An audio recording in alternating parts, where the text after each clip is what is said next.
Hello and welcome to Strat News Global.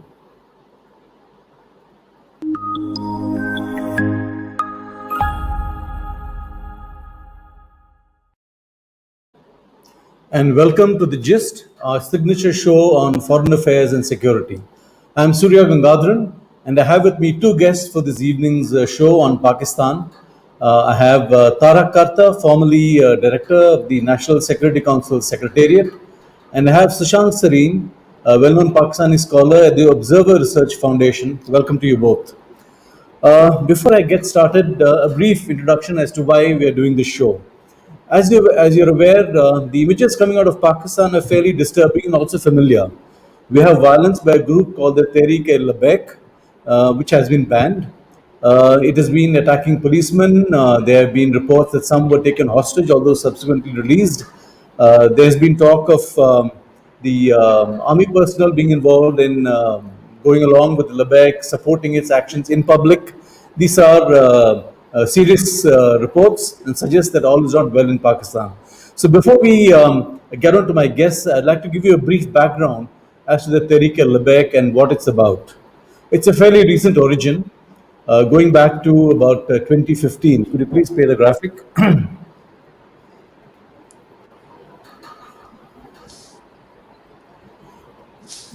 No, I want the Tehreek-e-Labbaik graphic, just giving the origins of the group. It was set up in 2015 by Islamic scholar Khadim Hussain Rizvi. It wants Sharia law in Pakistan. It's a strong advocate of blasphemy laws. It opposed the killing of Mumtaz Qadri, the man who assassinated the former Punjab governor Salman Taseer. And Tehreek-e-Labbaik is also accused of inspiring or even encouraging extrajudicial killings. So, Sushant Sareen, I'd like to come to you first. This is a fairly young organization among extremist groups in Pakistan.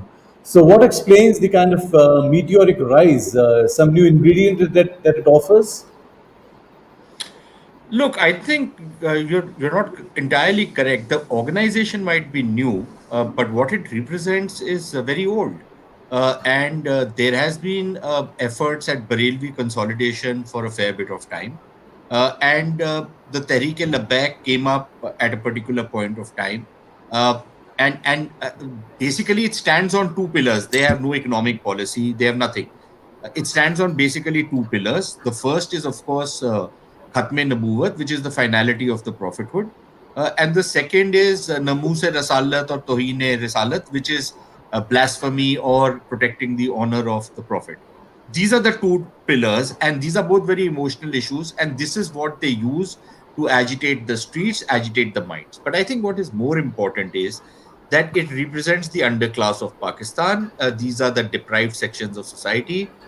And most of all, it calls out the hypocrisy of the Pakistani elite. Now, for example, just a couple of minutes back, we've heard Imran Khan, who swears by everything that the Tehreek-e-Labbaik stands for. So he says that everything which the Tehreek-e-Labbaik stands for, I stand for it too. But then he says, look, but I cannot afford to break relations with France or with the Europeans. Now, the question which people in the Labbaik and the mass of underclass which has been indoctrinated by Pakistanis is that what is the price which you put on Namuse Rasalat?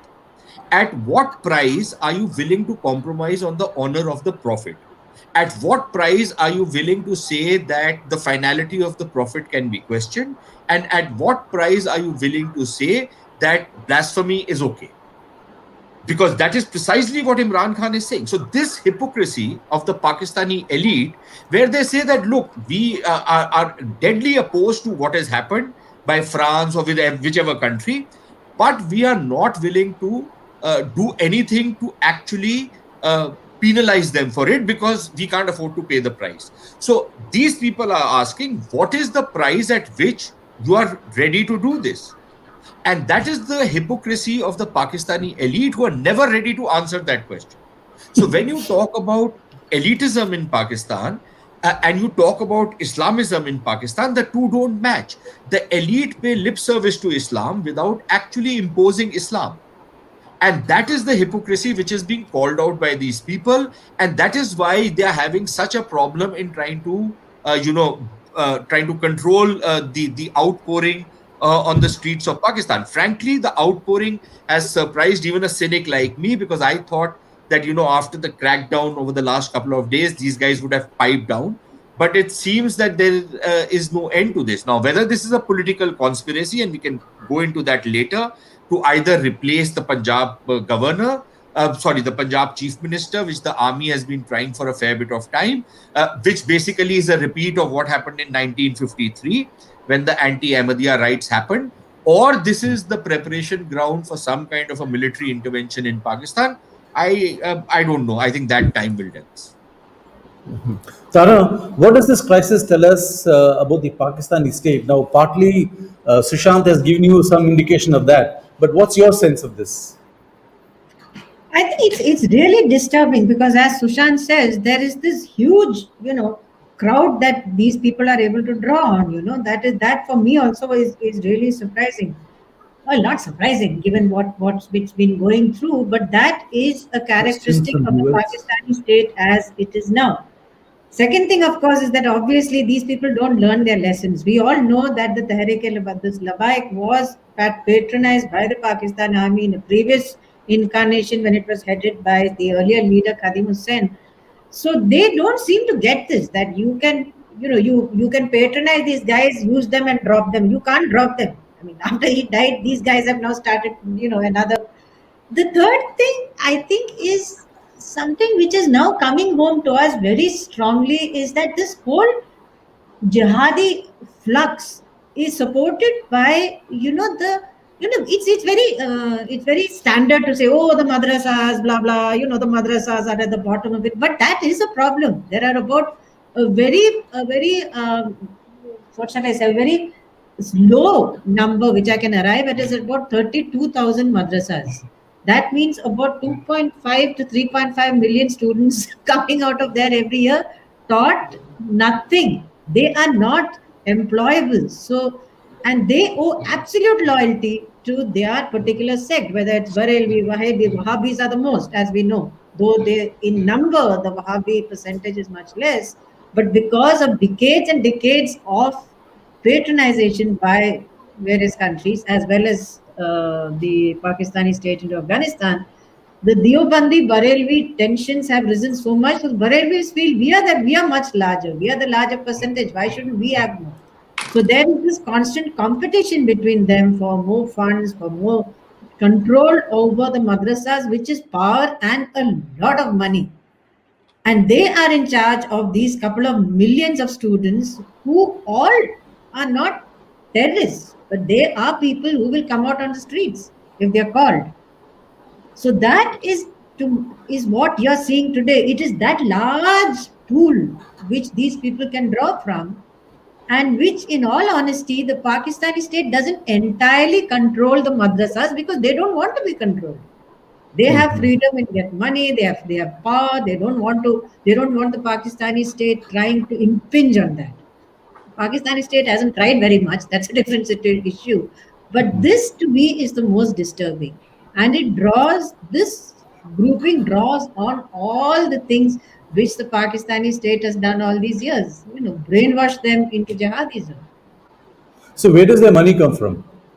The money, I think, comes a lot from genuine, charity. People zakat from Saudi Arabia, people actually wanting to do charity in for the poor, because madrasas cater to the poorest of the poor.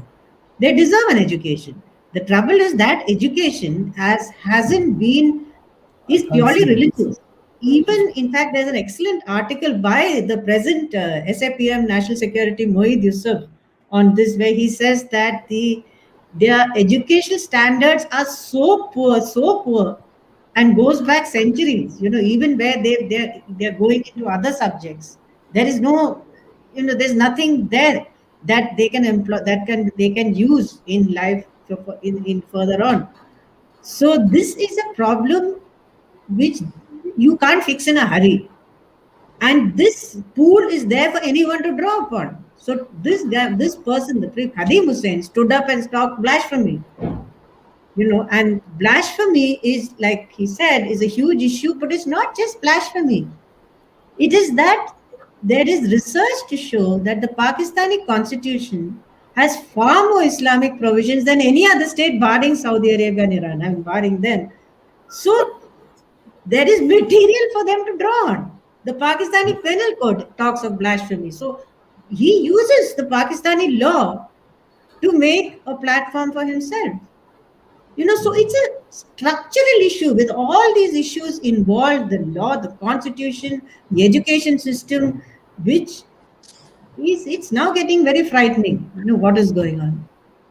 Sushant, there is a deadline of April 20th, which is tomorrow, which was set sometime in November for expulsion of the French ambassador, among other demands. What do you expect is going to happen tomorrow?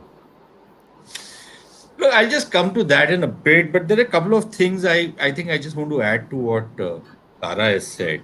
Number one, I can't understand why she is disturbed by what she is seeing.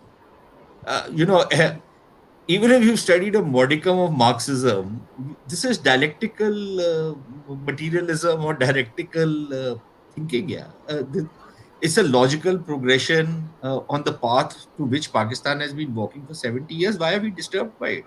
And I don't see why we should be concerned by it. Frankly, I think it's good what's happening in Pakistan. If Pakistan becomes a completely Islamic state, how does it affect us? I don't see any problem in that. And in fact, we should encourage it. We should encourage it to commit suicide. And I don't see any reason why we should not do that. So that is one. And we should call out their hypocrisy on how they mislead their own people rather than getting disturbed by it. Tara, sorry for saying that. But the second thing is, she talks about Mueed talking about education. That's rather rich coming from Mueed Yusuf. What has the education which he has received done for him? Look at the kind of language this fellow uses. Look at the kind of, he's a despicable character anyways. But how has it benefited him, the fancy he has got? And he represents the hypocrisy of Pakistan.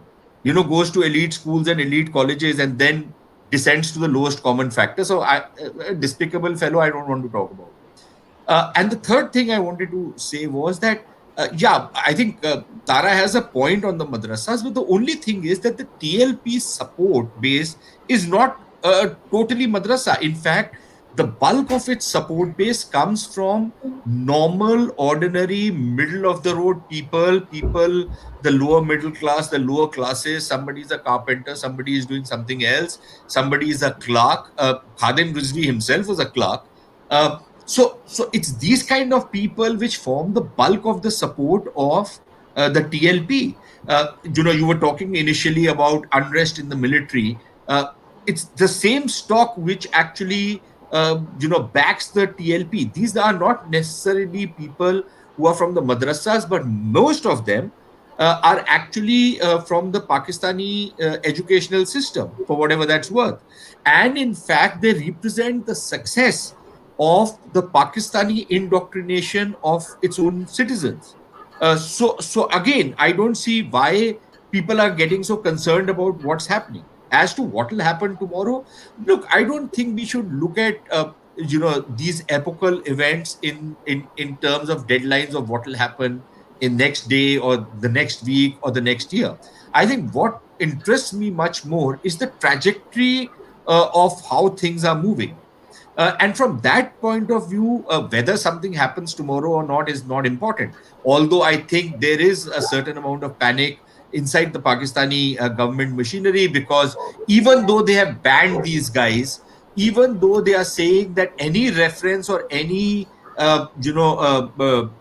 anything to do with them cannot be aired on television, nothing can be played on television, and yet you have government ministers, and that's the grapevine, that's the news, going to Lahore to try and reach out to the leadership of the TLP and convince them, bring them out, maybe release them, maybe get into a deal with them. Because clearly what is happening has spiraled out of control and they don't seem to be able to get a handle over it. And the more number of people they kill, the greater the reaction is going to be. The TLP so far has indulged in violent protests, but it is not a terrorist organization. Even then, please remember that terrorist organizations like the TTP and others have, made a kind of an approach to them to join forces. I don't think the TLP has bitten on that right now. You have had other political parties socking it back to what Imran Khan did. Let us not forget that Imran Khan is the man who actually was totally behind the TLP in 2017 when they held the Faizabad Dharna. And Imran Khan's Rasputinish kind of wife is somebody who has always advised them to be on the right side of the TLP because she belongs to the same sect and she is a Pirni in her own right. So there are wheels within wheels. But what Imran Khan did to PMLN is now being socked back to him by Maulana Fazlur Rahman, who says that, look, if you're going to be carrying out a long march, count me in. I'll join you guys. So clearly, there are other people who are ready to muddy the waters. Whether the TLP says that, okay, fine, let us withdraw right now. We made a point. We've proved our power on the street. And every time you prove your power, you actually end up enhancing it the next time. Because then there are people who say that, okay, fine, these guys have the nuisance value. These are the guys who will give me deliverance. These are the guys who will represent me. Not those fancy feudal lords and those rich businessmen and those crony capitalists with Imran Khan has surrounded himself with. Those guys are not going to reach out to the lowest common factor. It is these people who will, be more accessible, who will represent them. So I think the ban or no ban, we haven't seen the end of TLP just yet. Unless, of course, the Pakistan army intends to massacre 100,000 people and then get a handle over the situation, which, knowing the Pakistan army, you can't really put past them. You mentioned about enhancing their strength, all these demonstrations in the streets. To what end? What is the ultimate aim? Capture of state power? Yeah, imposing Islam in Pakistan is an end in itself, isn't it? The pristine Islam will come in, and that's perfect, yeah, isn't it? Everything will happen according to the precepts of Islam. That is the objective. That is the look. You spoke about the Sharia law. There is no consensus on what is Sharia law, because every sect has a different interpretation of Sharia. There has been no codification of the Sharia law. So when Ziaul Haq tried to impose Islamization in the laws, there was a massive upsurge. At that time, it was a much more simpler society. So the Islamic laws which he brought in were following the Sunni school of thought. And the Shias went on a war path and said that we don't agree to these Islamic laws. You have to bring in our jurisprudence in it, which is why you had this whole fiqh Jafriya kind of a thing emerge. So this thing has been happening for a fair bit of time. Now, these guys have their own concept of Islamic rule, which is Nizam-e-Mustafa. They will try and they want to implement it, just like the others will want to implement their version of Islam. The MMA tried at a point in time after the 2002 elections in KP. They tried it. It didn't really work. But, essentially, they will try and bring that in. Now, if you ask about economic policy, look at what Khadim Hussain says on how to deal with IMF. He says, we'll give you the money when we have it. Otherwise, try and take it out of us. So that's economic policy for you. And everything else will follow from that.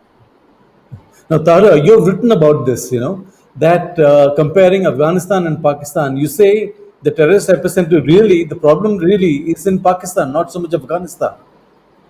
Yeah, that's why I said it's disturbing.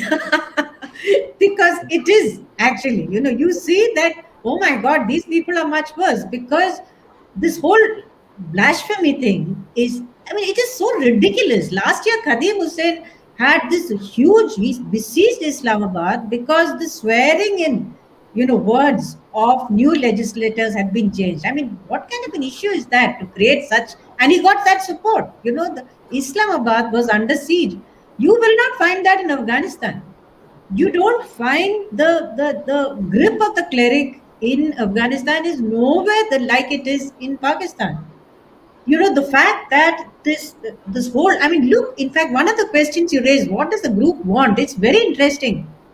what their demands are right now, when they caught hold of this DSP and took him to their headquarters, and 11 policemen with their heads bandaged and blood all over, that's the picture which is on the show. And what are they asking? They're saying, throw out the French ambassador. Can Pakistan afford to do that? They can't, because they get their weapons from them. So what kind? There is something else here. There is somebody who's pushing the Imran Khan government to the wall. But coming back to Afghanistan, like I said, the whole Leave France, the hashtag was trending on Twitter, 55,000 and above. You don't see that in Afghanistan, and by and large, foreigners, apart from whatever they get, the kind of fear they have of the Taliban, from the ordinary Afghan, there is no threat to anybody. So it is not that, despite Afghanistan being war torn for so many years, the radicalism is in Pakistan, not in Afghanistan. Despite the best efforts of an Islamic state, which is propped up by sections of the Pakistan army, the radicalism is here, which is why I find it worrying. Because I don't think I want an entire huge population, which is what the Pakistan army draws from. An army draws from its society. So if that society is radical and the Pakistan army is radical and it's a nuclear weapon state, it is worrying. These images I've seen on Twitter of Pakistani military personnel, or at least people who are wearing military uniforms, going around and shouting slogans, encouraging the crowds. I mean, does this suggest that there is really kind of a deep penetration of these groups in this army? I mean, and it's something which the officers are okay with, or they are too scared to take it on? They always had, no? They, from the time when they went into the tribal areas, if you remember, just after Lal Masjid attack, they had gone into tribal areas. These operations were taking place, and we know for a fact that they had trouble with the troops. These are not okay. To some extent, you can say it's natural that you don't want to fire on your own people. That may be natural, but this is based on on the fact that in under Islam, jihad is permissible. That these people, you've told the army for generations that jihad is the way to go, and suddenly you turn around and say, okay, no, you can't do this. So how do you now turn the fact that, as we said earlier, a policeman shot the Punjab governor? From why? Because out of conviction. When you send a jihad, a guy out to kill himself, a suicide bomber or something, it is out of conviction. So that's the kind of conviction which the intelligence and the army is teaching the people. And you can't compartmentalize. Somewhere it's going to go back. And which is why, like I said, if they are recruiting from within these people who are highly radicalized, it is extremely worrying. And there will be sympathy from within the army, within the police also, for some of these people. Sushant, we've seen reports that there is opposition from within the army to General Bajwa. It was there even earlier during his plans for extension. Now, of course, he's in the saddle. But does the Labbaik demonstrations and the violence out there, does it also play into the hands of those trying to undermine Imran Khan and Bajwa? Look, I'll just come to that. Tara has provoked me. See, Tara has fallen into the same trap that Indians have fallen into vis-a-vis Pakistan since the 50s. Since the 50s, we have been given this snake oil, sold and very successfully, that look, please deal with us, otherwise the mullahs will take over. Yeah. Please give us this, otherwise the Islamic fundamentalists will take over. I said, God damn it, let them take over once and for all. As if they have not already taken over. I can't for the life of me believe that the Pakistan army is not already radicalized. Look, for God's sake, for 40 years, they have been flirting with radicalism. They have been promoting radicalism. Most of these guys become radicalized. You look at any number of these retired fellows and the kind of nonsense they spout, including people who are in service. So what makes us believe that if these other fellows come, they will be any less or any more than what we already have? And that is what I keep telling people, that look, you keep worrying about the fundos getting their hands on the nukes. The fundos have their hands on the nukes. What else is the Pakistan army? We keep worrying about the jihadi forces. The Pakistan army says it's a jihadi force. So what more evidence do we need? Acha, they keep saying that we Agree, are Sushant. jihadis. No, one second, one second. You're They keep agreeing saying with we are me. jihadi. They keep saying no, but you are saying that these guys will take over. They've already taken over. Acha, and That's the thing. then Surya, the funniest thing is that the Pakistanis keep saying that we are jihadis, we are jihadis. We keep saying, and some of our liberal element, including in your biradari of the media, no, they are not like that. अरे यार वो खुद बोल रहा है that I am like that. You are saying no, you are not like that. What kind of craziness is this? Yaar, I can't understand this. The other thing is that this business of Bajwa and the opposition to him. Look, we've been hearing stories about it, okay, but we don't know. We have no way of knowing how deep that sentiment is. It has nothing to do with the promotions because Bajwa really stops only one person's promotion by his extension. It doesn't really affect people down the chain because it's only one person who would have replaced him and other people would have retired in the normal course of events. So it doesn't really affect the promotion chain. But I think there are going to be problems on the way things have been handled. And apparently, there are murmurs about that. Now, whether they are directed against Bajwa or they are directed against Imran Khan and then by association or by extension with Bajwa, because he's the man who propped him up. Whether there are murmurs against people like Faiz Hamid, who have played a pivotal role in the rise of organizations like the TLP. Frankly speaking, it's a matter of speculation. There is no way we know for sure or we have any information that something like this might be happening in Pakistan. So that is where matters stand as of now. But like I said, the rumors in Pakistan are very strong at this point in time that at the very least Buzdar will have to go. Which is exactly what happened 53 years back when the anti-Ahmadiyya riots happened. And then there is some speculation that if things are not brought under control, then it could very well be curtains for Imran, and maybe the Pakistan army will escape some of the repercussions which come because of a military takeover, because suddenly they have a certain degree of utility insofar as the Americans and the rest of the West is concerned because of the withdrawal from Afghanistan. So I think that part is there. But one thing I must agree with what Tara said, that frankly, even the Taliban are a Pakistani export. They're not something which grew out of the soil of Afghanistan. All of these characters, these despicable characters, have been educated in Deobandi madrasas in Pakistan, and they have then gone from Pakistan into Afghanistan. So Taliban is technically, if you look at it in a sense, at least ideologically, is not a Afghan construct. It's a Pakistani construct.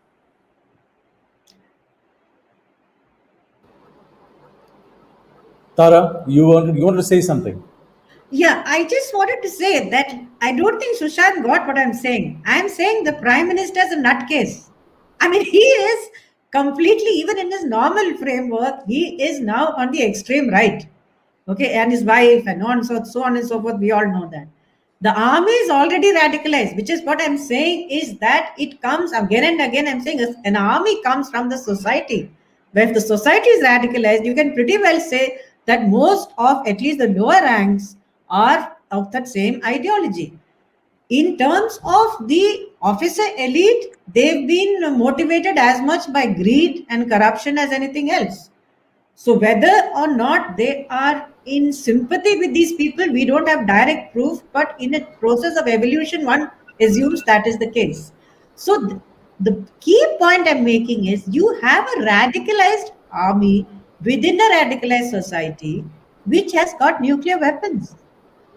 That reality you have to deal with, and that is what you're seeing now. The population as a whole, the when you say the TLP doesn't get its people from madrasas, you're not correct. You're getting it from society which is largely educated by madrasas. Your carpenter and everybody is from there only, and he has no ability to think for himself. He's taught, don't think for yourself. You will follow what your particular your teacher tells you.